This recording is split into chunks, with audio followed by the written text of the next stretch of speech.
I want to send things out live, though, now to our Jaden Knowles, meteorologist with the 9 News Weather Impact Team. Jaden, some of the strongest wind gusts hitting near where you are this morning in Netherlands. How are things feeling on Hurricane Hill, which is appropriately named?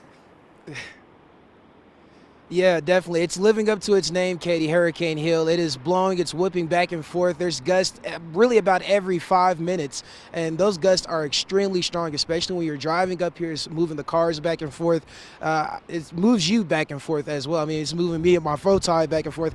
Here's the gust right now. You can just kind of see what we're going through and the elements that's out here. But here's the good news, though. We did see some snow over the weekend. That snow kind of helped the snowpack, and that snowpack is helping keep fire risk very low for this afternoon, which is terrific news because we could easily be talking about something else as we head into the afternoon hours. But if you take a look at your screen there, even with lower fire danger, these kinds of wind speeds can still cause problems, especially with anything that can blow away, break loose, or spark. So a reminder today, bring in your holiday lights, inflatables, and any decorations that could get ripped off homes or yards. Not only can they become dangerous projectiles, but tumbling lights can damage electrical cords, which is the last thing you want in this kind of wind. So if you just take a look outside, what we're seeing right now, noticing we're kind of right by this lake, and those conditions are just moving those waters. Those waters are extremely choppy right now, and that's just a little bit of the conditions that we're seeing as of right now. And this is expected to continue throughout the afternoon hours, and that's the reason for that high wind warning.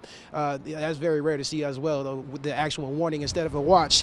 But there's another gust right there. You can see it push me back, and hopefully, later on, especially as we head into the next couple of days, hopefully this wind finally starts to calm back down. But right now, these winds are gusty, extremely gusty. And Erica, is the conditions going to be worsened for travelers along up and down the highways, especially in the smaller vehicles?